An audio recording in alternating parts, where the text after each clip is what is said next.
Marillion.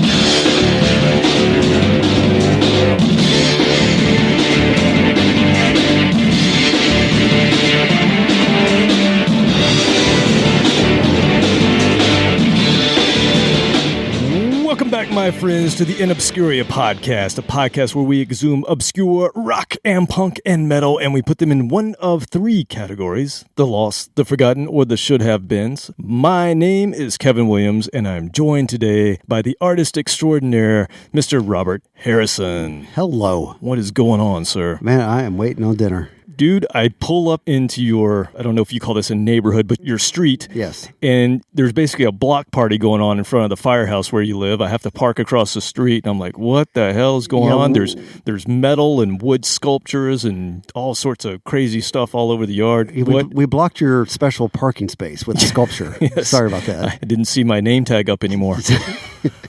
Parking for Q. Yeah.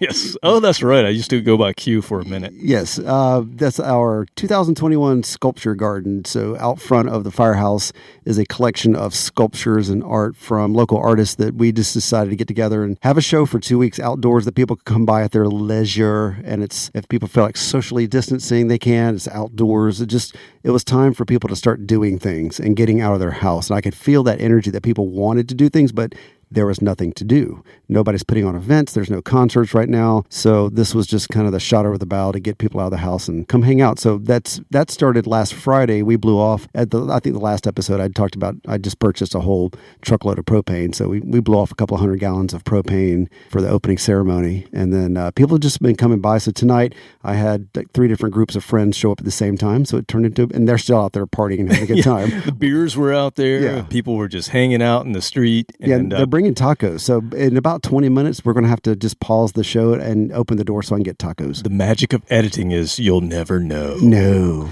So tell me about Friday night. How many people showed up? Again, for context, if you're listening to this for the first time, we are in Atlanta, Georgia. Robert owns a firehouse, the old Smyrna Firehouse. And he's an artist and friends with lots of other artists, and they do all sorts of sculptures. Of course, everything Robert does, he lights on fire, which makes it even better. It's like one better than any other sculpture. It just makes it animated. It comes to life. It breathes when it has fire. So it can be scary or pretty or fire, either one. Yeah, so that's what we're talking about. And so on Friday night, how many people showed up? How did you control all the traffic and all that?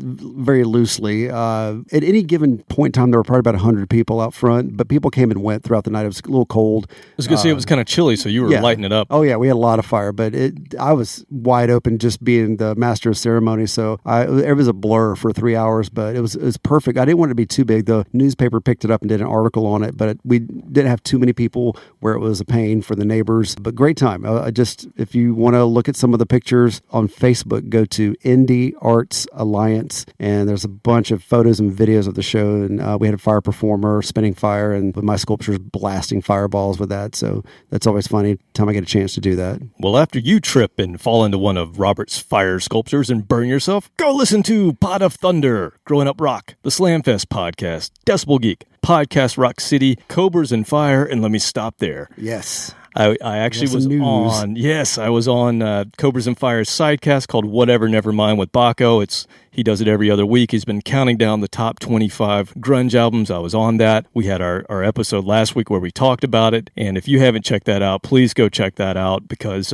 I'm quite proud. I don't know how Baco edited it, but somehow I sounded almost intelligent. He's going to speed up your voice so you sound like you're on helium. Well, I don't know. He's from Minnesota, so maybe he sped me up so he could get the southern out of my voice. I don't know.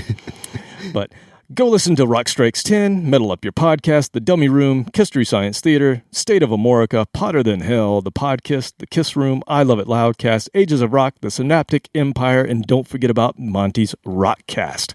Come visit us at inobscuria.com. Like us, share us, recommend us. Go give us a big old review on Apple Podcast or Podchaser. Let me check. Do we have any? No. People, we need reviews. Send us a review. Take 33 seconds out of your day. Tell us what you think. or just come meet us live and give us a review. We're going to be at the Rockin' Pod Expo August 6th through the 8th in Nashville, Nash Vegas. The spot for this Rockin' Pod Expo is the Hilton Airport Hotel in Nashville. So basically you can book a room there. You can hang out there all weekend with a bunch of different podcasts, rock and punk and metal podcasts. And you'll also get to meet people like, let's see, they just introduced some new guests. Let's see who we have. Ricky Rotman is going to be there. Really? Yeah, that's kind of cool, man. I've not heard that name in a while. I bet. Let's see. You've got... of course, when I grew up in Florida, it was Ricky Rackman. Ricky Ratman. Well, maybe I'm saying it wrong. That's just the southern way of saying it. Let's see. We've got some other folks here. Who else is going to be there? And by the way, does our room have a hot tub? No, but we should just bring our own. We can put it in the room. That's a pretty safe place to put it. Well, good thing we're talking about hot tubs because the Rockin' Pod pre-party, which is on August 6th, that's Friday night in Nashville, is going to be Ron Kill, who I know likes to get in the hot tub with Baco. There's also going to be... Resist and Bite, which is the new band for Tommy Schio, who was in Tesla. Oh, okay. He's a badass Resist guitarist. and Bite. Resist and Bite is his new band. So they're headlining this event. Has he been charged with that at one point in his life? Probably. And then there's also Rare Hair, which is a kind of a jam session where basically all these, you're in Nashville, right? So you got all these Nashville guys that get together and they basically play hairband music all night long. It's going to be fun. I want to be there with that. I don't want to be sober for it, but I want to be there. You're going to be because I just bought a ticket. Okay, good. So that's at the Mercy Lounge in Nashville. That's on Friday the 6th. And then the 7th and 8th, the event's the Rockin' Pod. So come check us out then, and we'll be there. Are we going to wear our T-shirts, or is it like a concert where you don't wear the T-shirt of the band you're going to see? How's it? We need to coordinate our wardrobe. I don't know. I have to figure that out. We'll have to figure that out. Okay. We're new at this. Are we going to make our own credentials? I think we should. Just like credentials from hell. Yeah, I think we should. 40 of them. Well, yeah, we should have just a whole stack of credentials. Yeah, and give backstage passes out. Nice. Oh, man. Well, a few weeks ago, we did something. It was a bit of an April Fool's joke. I don't know if you listened to it, if you were very confused. There's a reason you were confused if you didn't get all the way to the end when we said April Fool's. But the very last song that we played was a Neo-Prog song. Epic song. And Robert, you teed it up as being I think you said feta cootie. Feta cheesy. And I put that at the end, the number of times that you tried to pronounce that man's name and just slaughtered it. So that's at the very end, just for all the listeners out there. But somebody responded right away on Twitter. Our good friend Jeff Taylor, he sent me a note saying, first he said, "Damn it, you got me again." But it only took him to the second song. Okay. So he got the April Fools again. I guess we got him last year as well. But then he sent me a separate one, I guess, as he was finishing the episode. And he said, and to finish it with Marillion's Neverland. Robert probably hated it, but Marillion is one of my all-time favorite bands. Oh, I got him. Curveball. And so I texted back. I said, actually, that was Robert's That was all me. And he sent me another message back and said, awesome. Robert surprising me, and great to know that. No, I'm known for going, I don't know, but that particular song, I'm not into deep prog rock like Kevin is, but God, there's something about that song that first time I heard it, thanks to you, of course, which is par for the course. Most of the music that I've learned over the past 20 years is because of you making CDs and things like that. And so this was a direct download, I think, from your vast collection at home onto my computer. And I came across it. I think I was on the plane going to San Francisco or something like that. And I must have listened to that song 3 or 4 times in a row, which that's like an hour. Yeah, you're there. Yeah. But it's the way it builds, and it's got a guitar part that's reminiscent of David Gilmour because it's so simple. It's just an extremely simple, lilting guitar part that just, it's perfect for that though. So, and if you ever want to, need a soundtrack to getting it on, that. First of all, Dark Side of the Moon, you'd be surprised, start to finish. That works really well. But this Marillion song, somebody's knocking on the door. Hang on, that's the taco tacos. Time. Hang on, stay right there. Don't. Tacos! All right, we'll pick back up on that. So the song itself just really sparked a nerve with me that it has always been that song I can just chill out to. That on the plane, it's almost a tradition if I'm on a plane, which is not that often these days, but a while back it was more frequent, and just, like about takeoff. You just had all the stress of getting through the airport, security fondled you in all the wrong ways, get on the plane, kick that song on, and like as you're taking off, you have this really just build to this song. So that's always been a special song for me. Well, since Jeff called us out on it, he knew exactly what it was. And in fact, if you want to know what the songs are on that episode, you can actually just go to the show notes and go to the very bottom, and I'll tell you what the actual songs were that we played, unless you just hate it and you don't give a shit, which might have happened. Skip it. But yeah, so Marillion, when he sent me that message, I went, we really should do something on Marillion. So we are going to do episode 73, Grave Mistake. Marillion should have been huge. So we're going to play 2 of their songs. Well, so here's the caveat. We're playing 1990 to 1999. This band has been around since 1979. They are known as the neo-prog band of all neo-prog bands. They kind of started this movement. And what that means is prog music, most people think of the 70s bands. That was progressive rock. Your Yes, King Crimson, ELP, Genesis, Pink Floyd even is put into that category. And it's funny, I never think of Pink Floyd as a prog band, but they totally are. They totally are. Of course they are. Yeah. So what happened was that went out of fashion with punk rock, of course, at the end of the decade of the 70s, especially in the UK. So these neo-prog bands, they were kids that were into that stuff from the 70s, but they were trying to come of age in the 80s, and so they basically took punk rock and classic progressive rock and just sort of threw it together, and that created what's known as neo-prog. It's a little bit more commercially viable in a new wavy sense because of when it came out, mostly in the early 80s, but it's got that progressive rock feel to it, and there's a lot of these bands, and we may dive into that on another episode, but today we're just going to focus on Marillion. They've been putting out albums since the early 80s, and so what I thought I would do is break it up into decades because they have so much content, and a lot of their songs are longer, so we're not able to play 7 or 8 songs. You would be listening to this podcast until next week. So with that being said, the other thing that's interesting about Marillion is there are 2 distinct versions of the band. Their 80s content, so their first 4 albums, is with a completely different singer, and is, if you're familiar with them at all in the States, that's probably what you're familiar with. That was when they had their biggest crossover hit, if you will, at least in America. They've always been big in the UK, although it kind of waned in the 90s, but their first singer was named Fish, Fish, and he's gone on to, kind of like Peter Gabriel, he's gone on to put out albums on his own over the years, and I think he just retired. He just put out his final album last year in 2020, but that whole catalog with Fish had a very distinct look, a logo.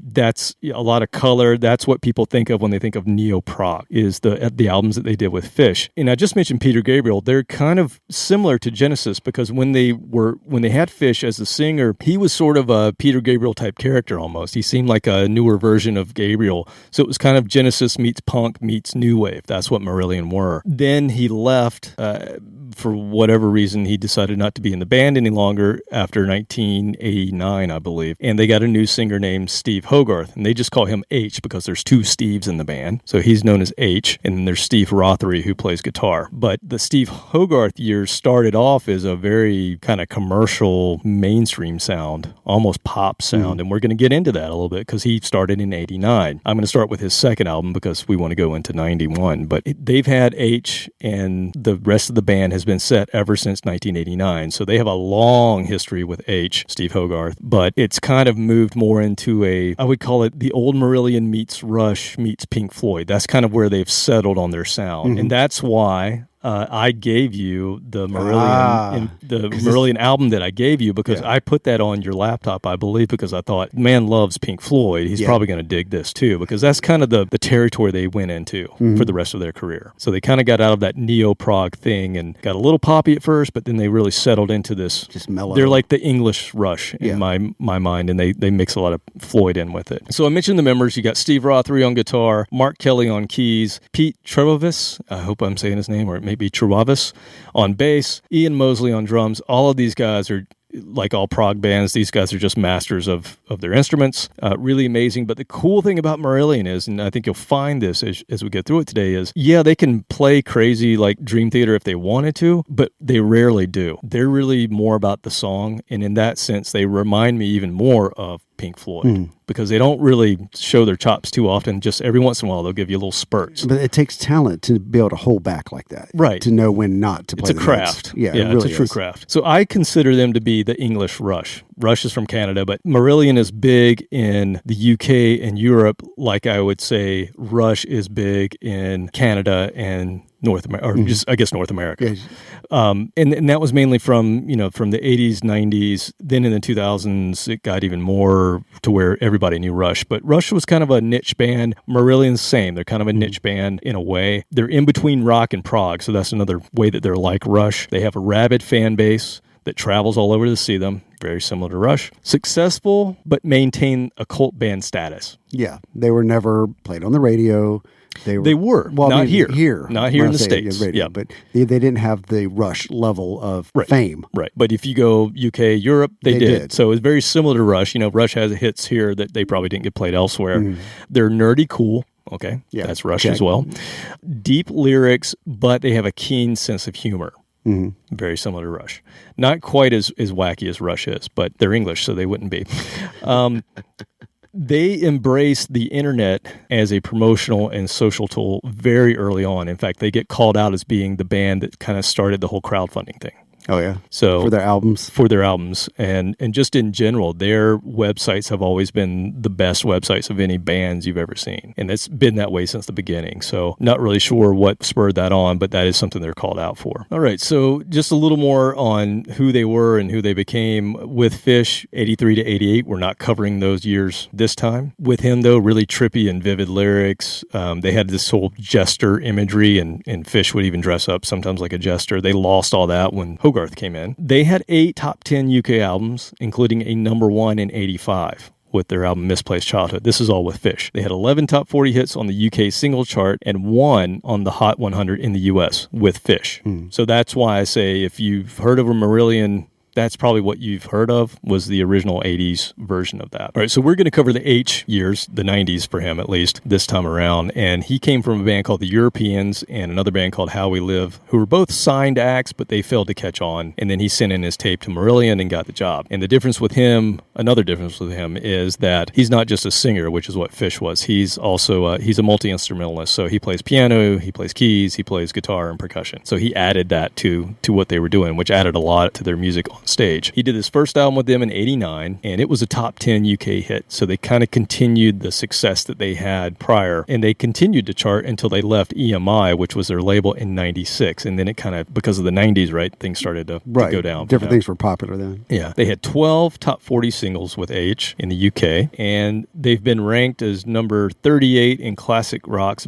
best live acts of all time. So here's another similarity to Rush. They are known for being a live band, and I've yet to see them. I was supposed to see them on the Cruise to the Edge cruise that I was slated to go on last year, but didn't get to. So hopefully I will get to see them at one point. And they actually returned to the UK's charts in 2016. First time in 22 years they had a top 10, which is pretty amazing. Although now I think it's a little different. You get in the top 10 now versus then. There's different classifications because it's different than pop and hip hop, and they've carved it out. So, but still amazing. Collectively, over the years, both versions of the band, Marillion has sold over 15 million albums worldwide. So grave mistakes should have been huge. Well, they are huge. They were huge, but just not here. Not in the U.S. So very similar to some of the other bands that we've covered on these topics where they're huge somewhere else, but here just didn't break for some reason. The other thing they do that's kind of interesting before we jump into this is they have their own Marillion weekend annually where they basically,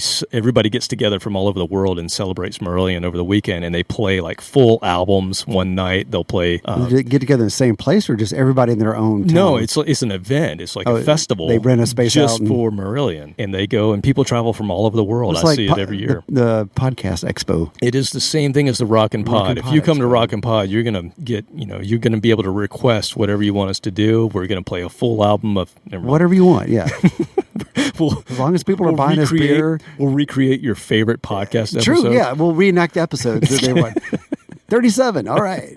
We talked about ska. That sounds amazing. I'm sure there's just going to be people sitting at our booth, our table, our card table. In the hallway next to the water fountain. Yeah, come see us.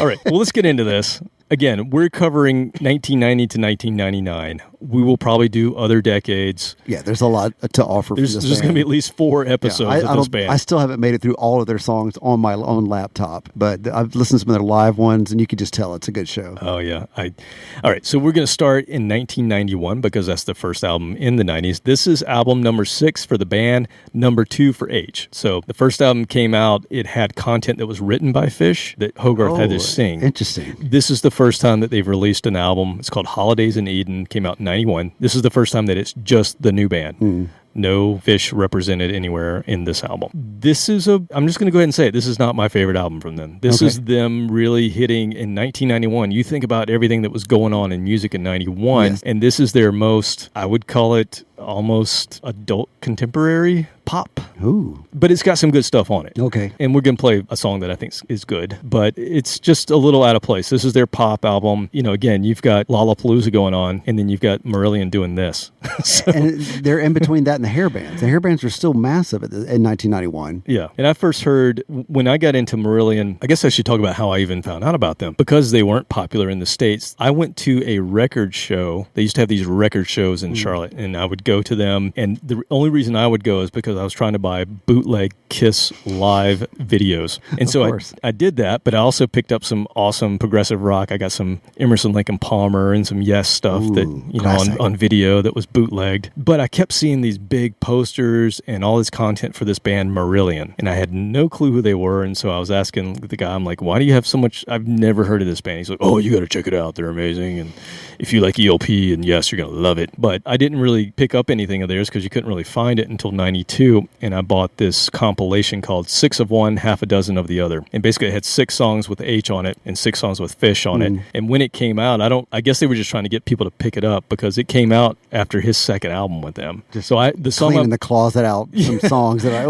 we got to get rid of these songs. Maybe they're just trying to push it, but this is where I first heard this song. That's why I'm going to play this song, but it comes off the album Holidays in Eden, 1991. This is Cover My Eyes.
Window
was hoping that was one of their 10-minute songs. I didn't finish my second taco. It's a short one for them. So it's very idiosyncratic.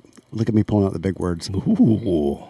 It is a good song. It seems like it would have fit absolutely perfectly in 1985, 6 years before that, because there were a lot of songs that sounded like a soundtrack song to like Vision Quest or something like that. Mid 80s. Nice pull, Vision Quest. Yeah, something like that, where it was, in the middle of the movie's getting boring and they do a montage in the middle of it, and whatever's happening, then this song is playing. I could picture that perfectly with that. So it's just at 1991 though, it was probably a little too poppy and dated. They're in the middle of extremes. I mean, you've got grunge on one side and hair bands on the other, and they're in that Richard Marx center.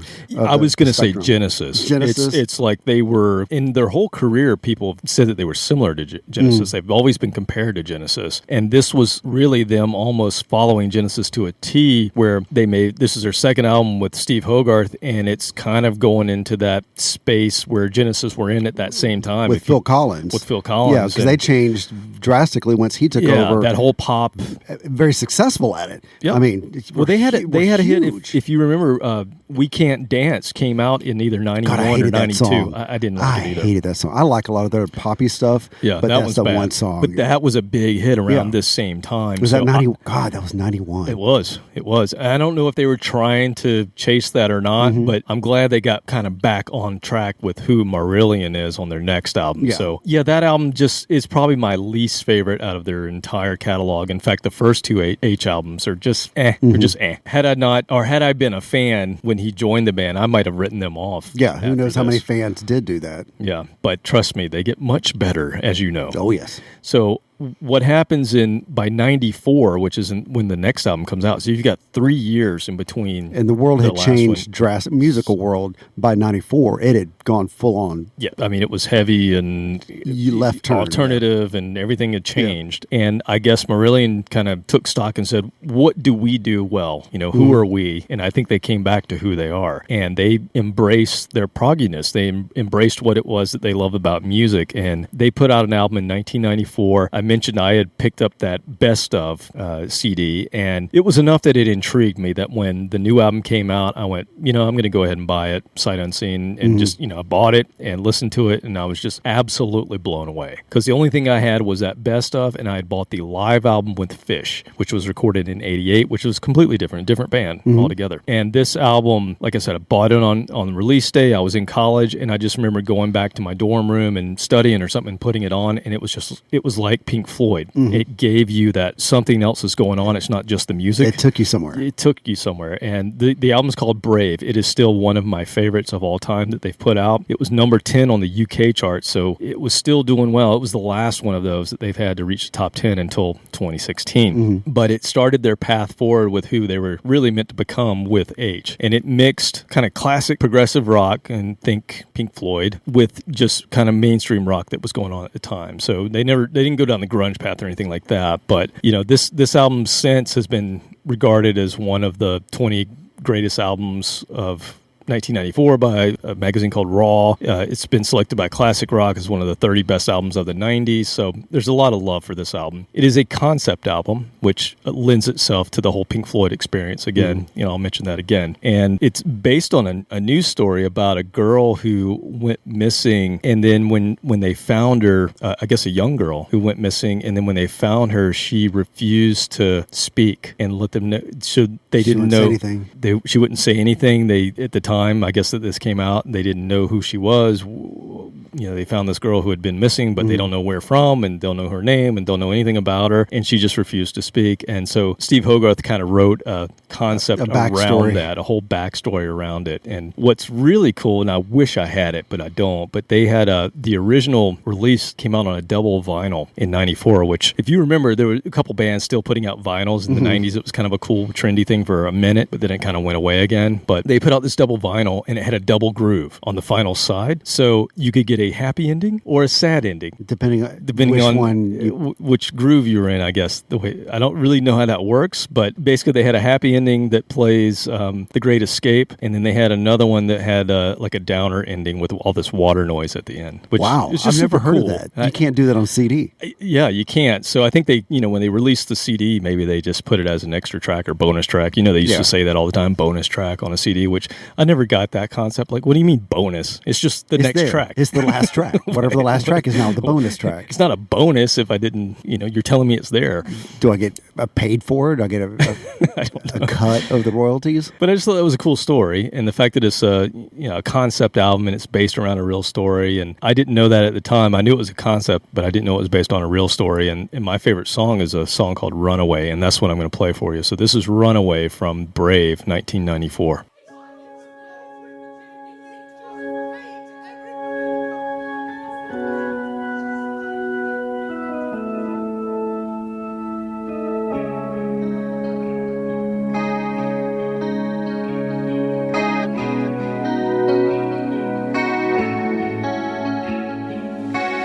Did you cry when they dragged you home? Put a lock on the door and the telephone. Was a runaway girl all they could see?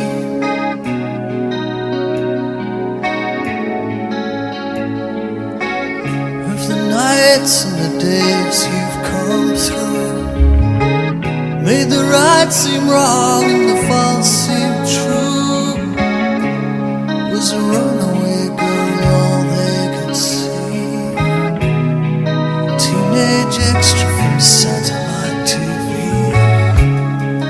Runaway girl, too bad, too bad. Runaway girl, too wide, too wide.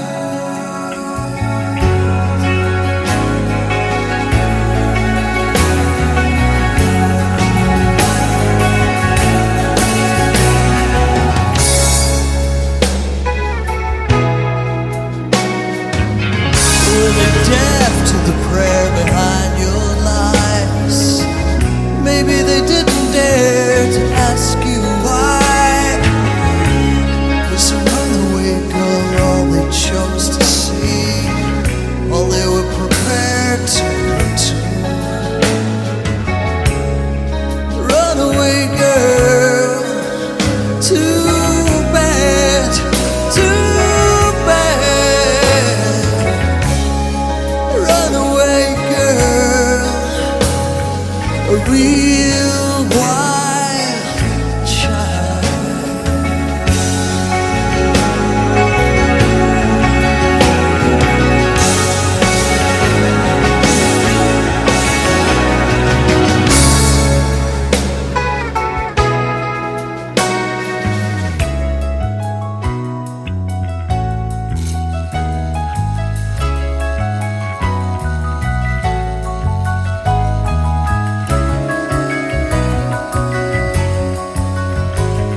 Damn. Good stuff, Such right? good stuff, man.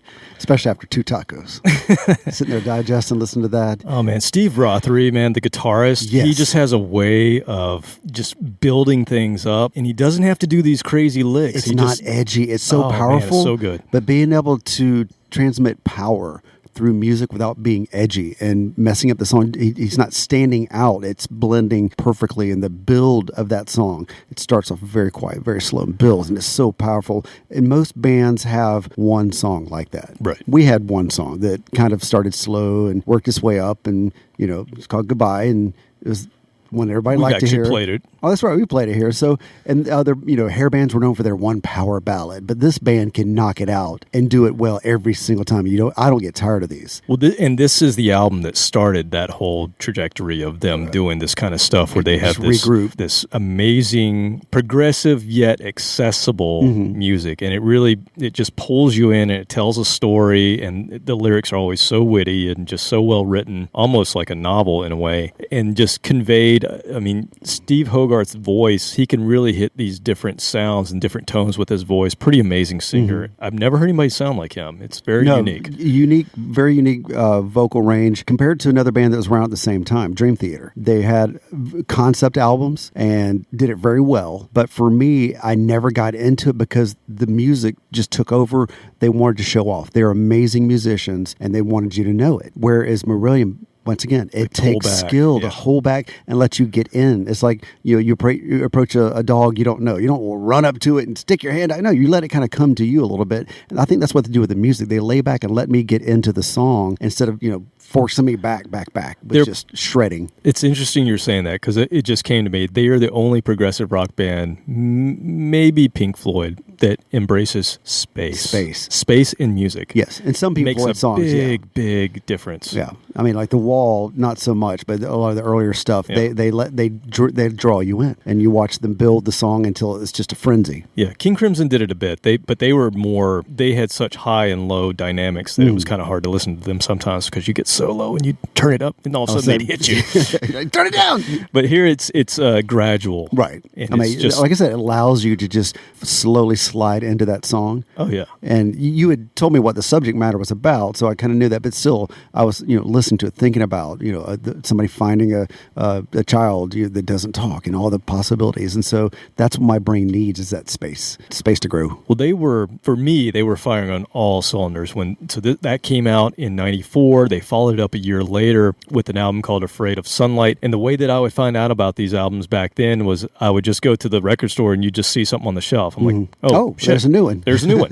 And that's how I found Afraid of Sunlight. So I got it the week it came out as well. I picked it up right away. And the first song is called Gazpacho. It's amazing. I was going to play that, but I decided to play a different song. But this is not a concept album, but every song deals with celebrity and the destruction of kind of your soul by being celebrity. It's a really cool take. And I mentioned that first song, Gazpacho, because that is the one song that influenced me the day that I heard the song and influenced me to go write a song. And you've played that song, and that song is called Dashboard Jesus.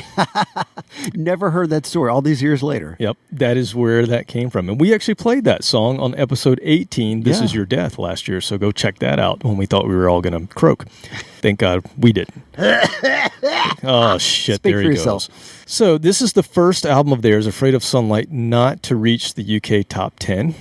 And this is their last album on the major label of EMI. And it is this is a 1-2 punch for me, because getting Brave when it came out and then a year later getting Afraid of Sunlight, I'm like, man, this band is amazing. They were one of my faves. Influenced me to write a song that I still love to this day. So just, big influence on me. And this is the first album also that they recorded at the Racket Club studio, which is a studio that they've owned. Every album since this one has been recorded there on their own, which is pretty amazing because not a lot of bands do that. So I'm going to play the song King. This is the last song on the album. This album is fantastic. Go pick it up. It's called Afraid of Sunlight, 1995. King is about Elvis Presley, Kurt Cobain, Michael Jackson. Again, it's about celebrity and what happens when you get to that status.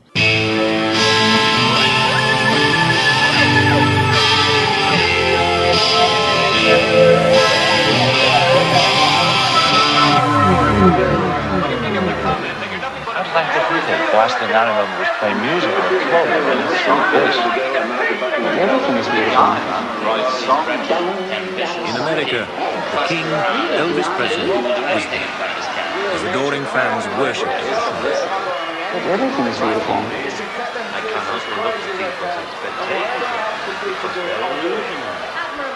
How long can you stand? Tightening up,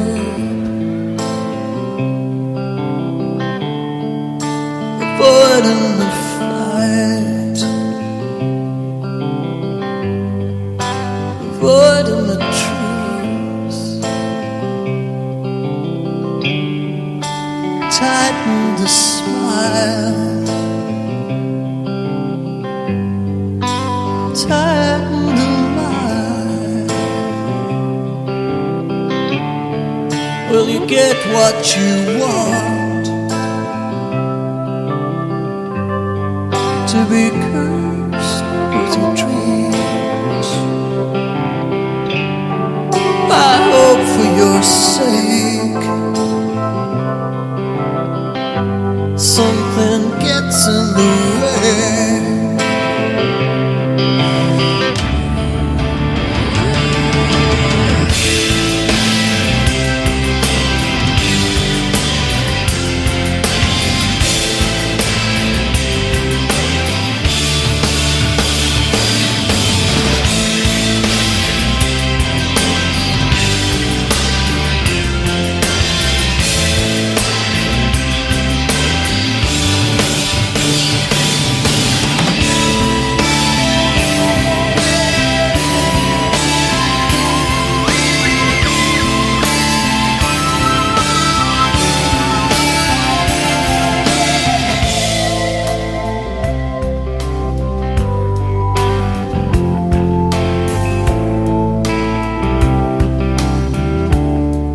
How long can you stand living under the lamps, the kiss of success, the ensuing, all-consuming mass?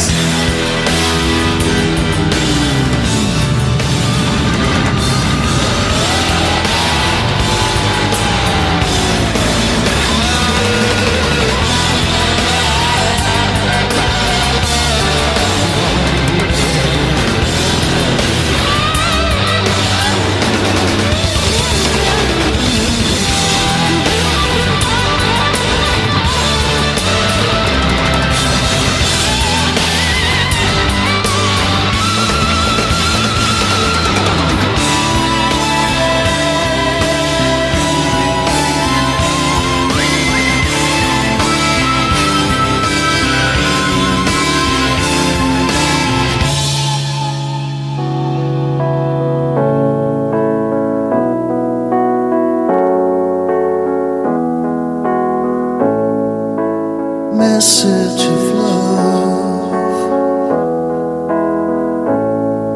they arrive every day. People you touch, wasting away. People you don't know, give you no choice.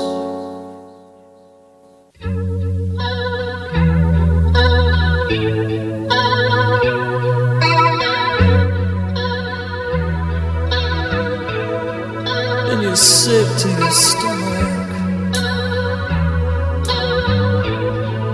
at the sound of your voice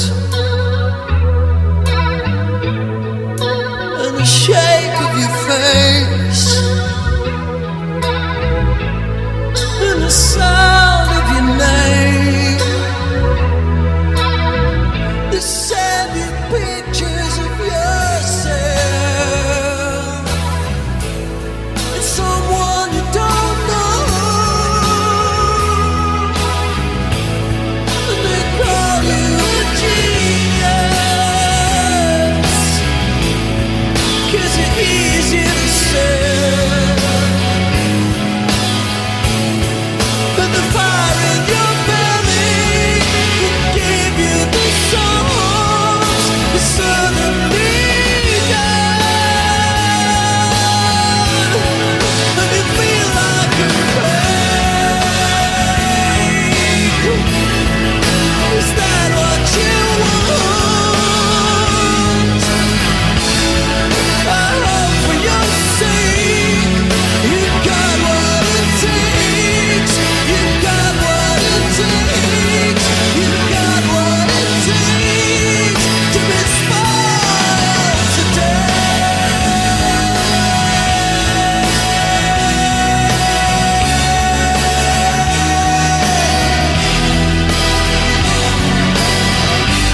Are you sure it's over? Oh, it's over now. They pulled a sneaky one there. I was ready to talk, and I got waved off by Kevin on the other side of the bar. It's like, no, just no, wait. not yet. The outro will just blow you away. Yeah, what the hell? That's an amazing outro.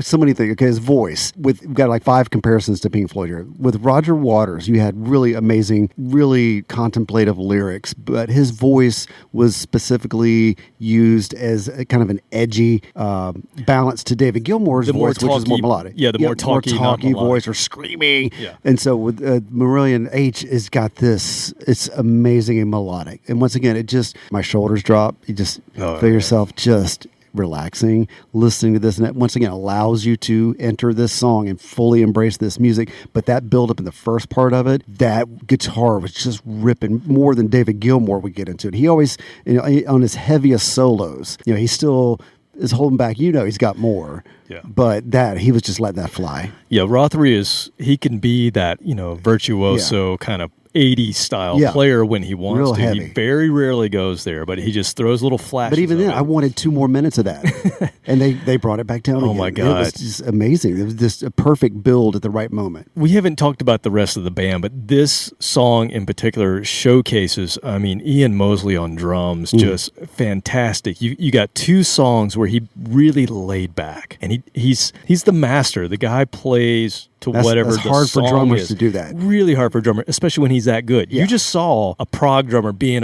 doing that Mike Portnoy kind of stuff in this song. Yet in all these other songs, he's laying back and he's in the groove and he's holding down the beat. Guitar players can always just turn down, but they're still there. Yeah. Drummers, you can't really turn it down. Telling a drummer to not play something to his ability, that doesn't sound right. Not to his ability, but to not play flashy to where his chops can take him, but instead to play for the song. That is so hard to do. It's hard. So hard. So Ian Mosley, amazing drummer. And you heard the bass. Pete and then Mark Kelly on keys, the organ in this song. Love the organ. God, so that's another good. comparison to the Pink Floyd, where they kind of had that run up on the organ before the guitars kick in. It was the duo between Gilmour and Wright. And then this one, they just played it together perfectly. This one, you got Mark Kelly and Steve Rothery, and you actually have 2 keyboard players on this one because H actually he's playing that electric piano that you hear throughout. Okay. And then Mark Kelly comes over top with the synthesizer and the organ. So just lots of layers. Love that. And this band can pull it off live because you've got H who can do all this. You don't have to bring in contract players. Extra stuff. Amazing. So that was and just the sonics on that. I don't know if you could just imagine a whole album where you can just really hear it's mixed better, it sounds better than their last album, even though Brave is amazing and it has all these Pink Floyd type qualities to lots of sound effects and things going through one ear and the other. This album really brings that home, and it's just recorded so well, and it was recorded at their studio, so they have set themselves up for success for the rest of their career because they know how to get these sounds out of their own studio. Imagine being able to walk in and nobody's messed with your microphone or your amp settings. So the next album, that came out in 95. Am I right? Yes, 95. And then I told you, I would just happen to see a Marillion record at a record shop, or I think back then there was a place called Media Play. Do you remember that place? Yes. So I saw a live album. That was the last thing I saw after 1995 of theirs, because that was the last album that was on EMI, was this live thing that came out after this release we just heard. And I didn't really hear from them again because they went to an indie, and they were mainly distributed, I'm assuming, in the UK and in Europe. But I go on a European trip in 1998, and it's a 2-3 week trip that I take, and half of that trip is on this kind of bus tour called Kentucky, where they bring I remember that. people in, you had to be under 30, and it was people from all over the world would get on this European jaunt, and it was just drunken debauchery is what it was. But we had an amazing time. But our bus driver was this cool English dude, and he had this copy of a CD sitting on the console one day, and I'm getting ready to get off the bus. I'm like, what is that? And it said Marillion, and it said This Strange Engine, and it was an album that I hadn't seen before. And I said, what's that? And he goes, what's their album that came out last year? Get with the times, bloke. He's like, what's your problem, man? I'm like, oh my God, can I borrow that? And of course, it was a new Marillion album that I didn't get to experience in the States because it wasn't marketed there. So yes, this is the start. This Strange Engine is the start of what's called a trilogy. They signed a 3-album deal. They put out these 3 albums. It's called the Castle Trilogy, and it's the rest of the 90s, basically, this trilogy. And they're all kind of similar. They all come out in pretty close sequence. So you've got 97, 98, and 99, this trilogy. And I'm going to play from the first one, which is This Strange Engine. I heard it, but I didn't pick it up until much later, probably 2004 or so, when I finally found this. Maybe got it on Amazon or something. But interesting listening to it now. At the time, it felt amazing, and I thought it was them kind of going into new territory. Looking back on it now, after knowing the full discography of where Marillion have gone, it's kind of a weird trilogy of albums, but unique in this sense. So it has songs that are really mellow, has some really long songs, and then they have rockers. And it's an interesting mix that they didn't repeat again after this trilogy of albums. But I'm going to play a song called An Accidental Man from This Strange Engine, 1997.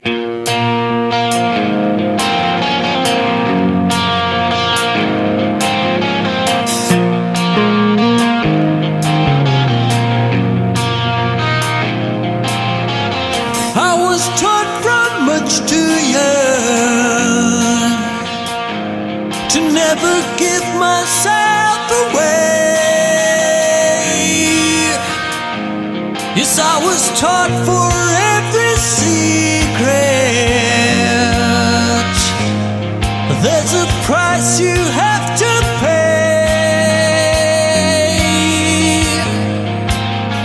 An accident of gender, an accident of birth that holds me to this point of view, this time and place on earth, this time and place on earth.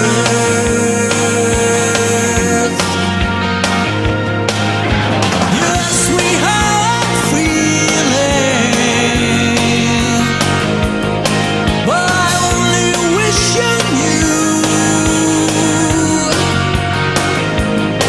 how hard it is for me to share those kinds of things with you. It's not that I don't love you, it's just I can't connect.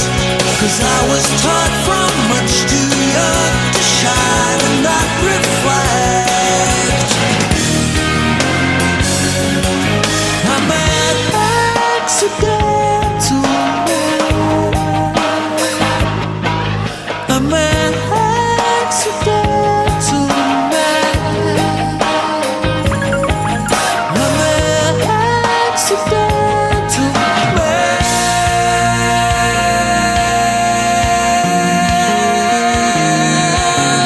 You ask me if I'm happy, I only wish I knew. 'Cause happiness is not something that I ever learned to do. It's not that I'm complaining, it's all the same to me. If everything that happens, happens accidentally, I'm an accidental man. I'm an accidental man. I'm an accidental man. I'm an accidental man.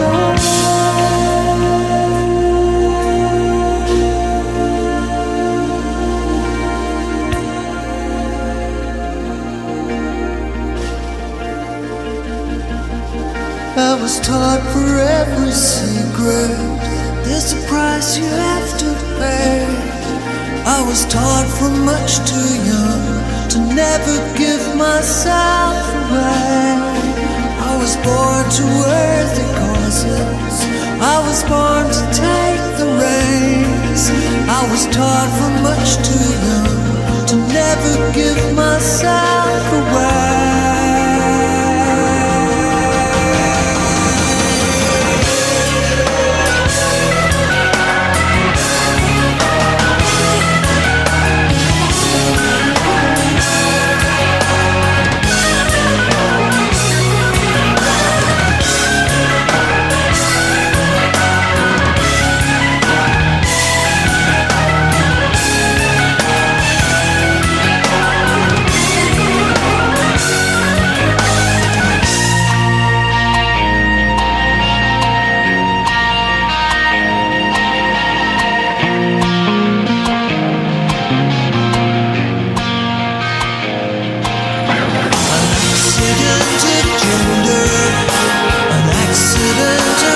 hurts.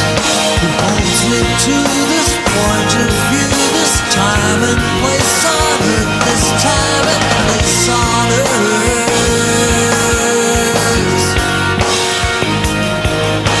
An accident of gender, an accident of birth, it holds me to this point of view, this time and place on earth, this time and place on earth.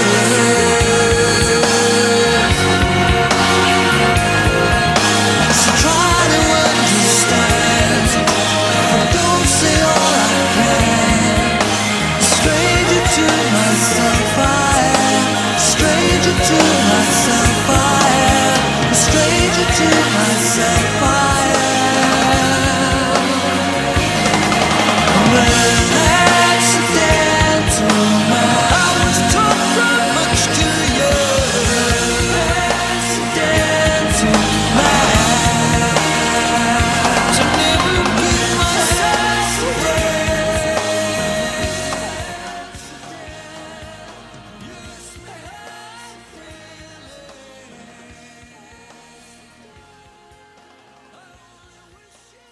This music I can't listen to in my shop when I'm building a sculpture because my mind just wanders. I can't focus on what I'm doing.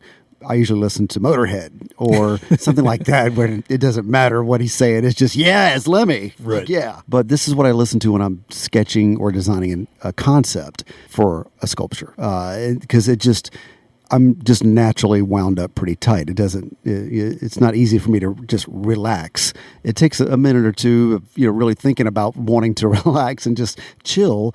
And so this type of the music, as we've said, the space, the fact that it's not just 3.5 minutes in and out. It gives you time to listen to that song and get into it. Yeah, this is a true example of tension and release. Tension and release. And they do it over and over. Build, and then bring it back down. It's also interesting. I like this album a lot, but as I look back on, this is Marillion in the 90s. And this is the late 90s for them. And the first time that they're not on a major label, and it might be them trying to find themselves a little bit again.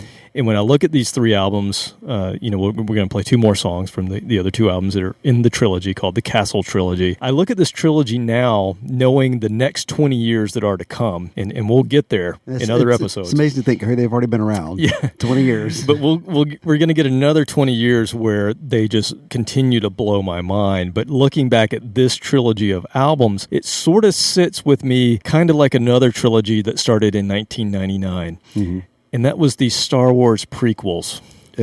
It kind of sits with me a little bit like that. It's welcomed. Yeah. It was welcomed at the time. Oh my God, we're getting these new movies. Anything Star Wars is great. But it's somewhat missing the mark. Yeah. At least there was no Jar Jar Binks. Yeah, there's no Jar Jar on any of this album. But it kind of sits that same way for me. Like, this is, I was looking forward to this, but at the same time, it's slightly missing the mark. Now, that's the albums as a whole. I'm picking the songs that I feel like are just up to par and up to standard with what Marillion delivers. And we're going to go into the next one. So this was, quick succession, a trilogy, 97, 98, 99. So moving on to album in the trilogy number 2 called Radiation is the next album. This is number 10 for the band overall. So it was a big deal for them. And the cover of Radiation and the cover of the next album, which is called Marillion.com, feature the same kind of creepy girl in a cloak on the cover. So why they didn't draw that through all 3 of them, I don't know. I don't know if it was a misstep with the first album, like, oh, we should have put the creepy girl in the first one, then you really do have a trilogy. But maybe they weren't thinking of it that way in the beginning. But a lot of diehards did not like this album when it came out, mainly because of the way it was mixed.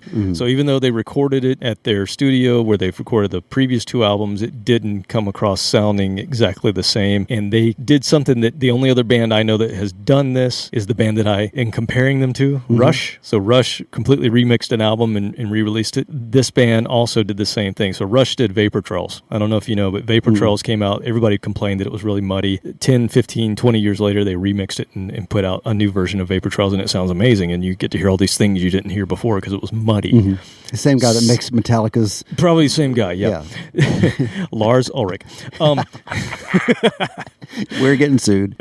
With Radiation, it was the same thing. So in 2013, this came out in 98. In 2013, they re-released Radiation. I have it on vinyl. So I have the CD, the original, and then I have the vinyl, the remix, and it's very different. But I'm going to play from the original because I feel like it makes sense in the landscape of the trilogy that we're listening to. But they also recorded several songs while they were recording Radiation for the next album. So it just speaks to the fact that these were considered to be volumes. I don't think they did that with other albums.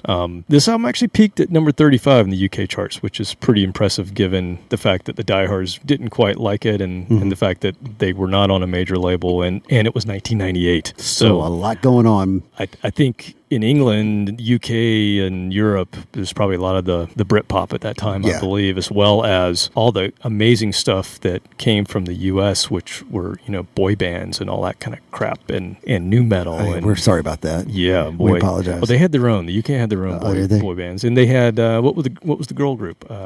Spice Girls, right? Spicy Girls. Yeah, so all that was going on in pop world, Catnip, at the time. Yeah, Mint exactly. Julep. And Marillion gave us this. So I'm going to play this brilliant song called Cathedral Wall from Radiation 1998.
Forbidden to explain.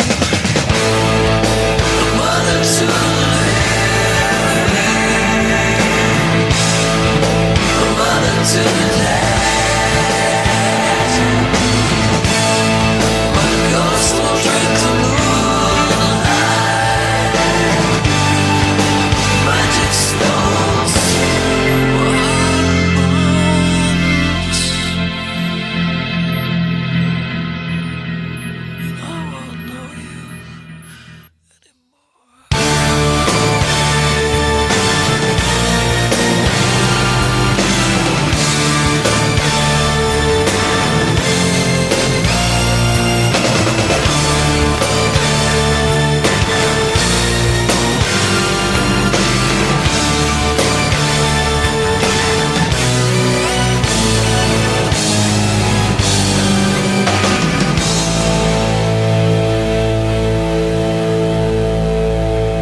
cathedral.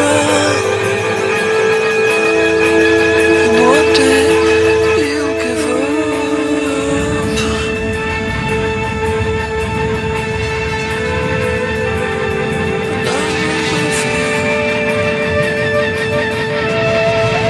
you, but I won't love you.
How would you even begin to describe that song to somebody that's never heard? I mean, they could have even heard of the band, but just like, okay, we're going to play the song for you. It's gothic, it's edgy, but it's really chill and mellow at the same time. It's scary but cool. I was gonna say creepy cool. Creepy this cool. This is their goth album. Radiation's kind of their goth album. It's kind of creepy, but really it's going on my goth playlist. I mean, I spent amazing. 2 hours this afternoon designing a gothic cathedral that I want to build in the backyard, and this is called Cathedral Wall. I wish I know it's just sweet. It jives very well with what I was building. So I'm gonna have to get a playlist from you tomorrow.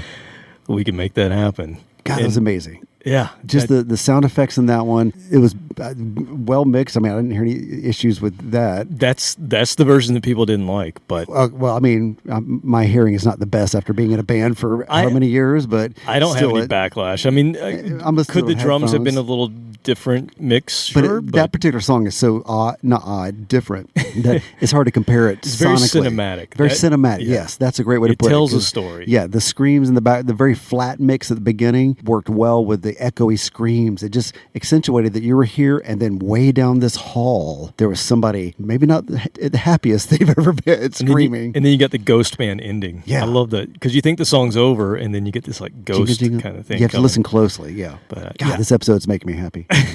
A lot of people are probably gonna be like, what the hell are you guys playing? Oh, but you got it. Stuff. You got to just sit Keep down. it going. You got to do what we're doing, which is headphones on, old school, eyes closed. Yep. Get into Turn this. down the lights, maybe if you have to. Yeah, if you're driving, don't do that. Don't do that. Turn on your headlights if it's raining. training. But so 99, so the end of the 90s, they give you the third and final album in the Castle trilogy, and they leave Castle Records after this album, hence the Castle Records trilogy. And this is the first album they've ever put out where they don't have any singles released in the UK. So this is album number 11, and they actually don't release any singles whatsoever. And this is kind of them embracing their present and their future as an independent artist, because they are looking to leave Castle. This is their last album with them, and they're already looking at where do we go next. And what was happening in the late 90s that was really being embraced by everyone? The internet. .com. And that's the name of this album. This is Marillion.com. Oh, and nice. They called it that because this was when they launched their amazing website. And for the time, it was really amazing. It was unlike anything else that any other bands had at the time. And they've really continued that. Their online presence is huge. They do great social presence as well. They really embrace the technology. And they realized after this album that Marillion.com is their step forward. And with their next album, they created something called crowdfunding that was done via the internet. And that's how they fund their independent releases So going avant-garde. forward. Yeah, it was unheard of, especially for a band that had been on a major label for so long, who had, hits in the UK, and it was an established old school band that was on a major. And I don't know how much of you remember from the .com buzz before the bubble burst, but it was way more than what Bitcoin is now. You think there's people go crazy over that, the new NFT, whatever, there's a little flash in the pans. Everything was in technology. You put all your money in it. I had so many friends that were millionaires on paper. None of them ever made any money. No. But I knew it was a bubble when we would go out drinking, and that's what the conversation was. What kind of .com are you starting? Oh, you're starting a company? Oh, I started a company that does this. We got a Everybody's website bragging too. about it. And here I am. I'm in construction, or a musician, one of the two. But it burst, and everybody went back to just being normal people after that. So they were riding that wave right at that time. Exactly. But they obviously were onto something with the release of Marillion.com, and it's kind of cool. They had production assistance on this album in 1999 from Steven Wilson, who was in the band Porcupine Tree, which is another band we may go into somewhere down the road. But a lot of people know him now as just being the go-to producer for every prog band on the planet. But here he is working with Marillion back in 99, and now the guy does like full remixes of catalogs. Like he's done all the Yes stuff, remixed it, and done the Steven Wilson mix. It's a big thing going on right now, and he's just kind of renowned for being this amazing engineer producer guy. So again, this is all about Marillion.com. This is the end of the trilogy, and really what they're saying with this album is there's more to come, but it's going to change. And I'm going to play a song that is called, it's the first song on the album. It's called A Legacy. Marillion.com, 1999. When I leave you, I will leave you things that might not help you, things that might, problems that I never solved, dreams to keep you up at night. As I leave you, I will leave you things that stick forever, things that slide, mysteries I swallowed whole. Happiness I couldn't share, promises I never kept, stories that I never told, principles betrayed us all. Love I tried to spread too wide, muscles you can grow in.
was them getting back to their prog rock roots, true prog rock. They had a section in there that's a little funky rock. It reminded me of later Extreme, somewhere in that vicinity, but that was more just straight up prog rock to me. It was good. I don't even have much to say. I mean, it's just all over it's another cinematic song where you get all these different settings and different places vignettes. That it takes you. Yeah, vignettes. That's a good way of saying it. Again, it's setting up for the next 20 years of this band, which we will dive into so much decade more at a time at some point. I wanted to start this week in the 90s because this is when I was introduced to the band and when I got into them and really fell in love with this band. And it's just such a unique group. And it's interesting to me when you look at this decade compared with the 80s when we go there, the difference between the group just by the singer and just, I guess, maturity as well. But, right. And then we've got a whole other 20 years after this. Yeah. When was Neverland? That was 90? That was in the 2000s. 2000s. Yeah, so that's coming up. That would be in the next decade. But who knows where we'll go next? Yes. I wanted to start here, even though this is not where the band starts. But who knows where we'll go next? I hope you dug it, man. Oh, I did. I want to hear I think I want to just listen to the episode actually and just listen to the music. Most of the time I listen to myself and cringe and think, okay, don't say that next time. But now I'm just going to listen to the music and enjoy it. Can you just edit out me? Sure. Yeah. Okay. We'll just make a version without me, and I'll be happy with that. Yeah. Just make you a mixed CD. There we go. The old school way. Old school. Well, that's what I have. Who knows where we'll head next week? But hopefully you enjoyed that, Jeff Taylor. Robert liked it. I did. For the record, I did. And yes, my music tastes are all over the map, so I will probably surprise you again in the future. No snark this time. No. Until next time, later, folks. Bye.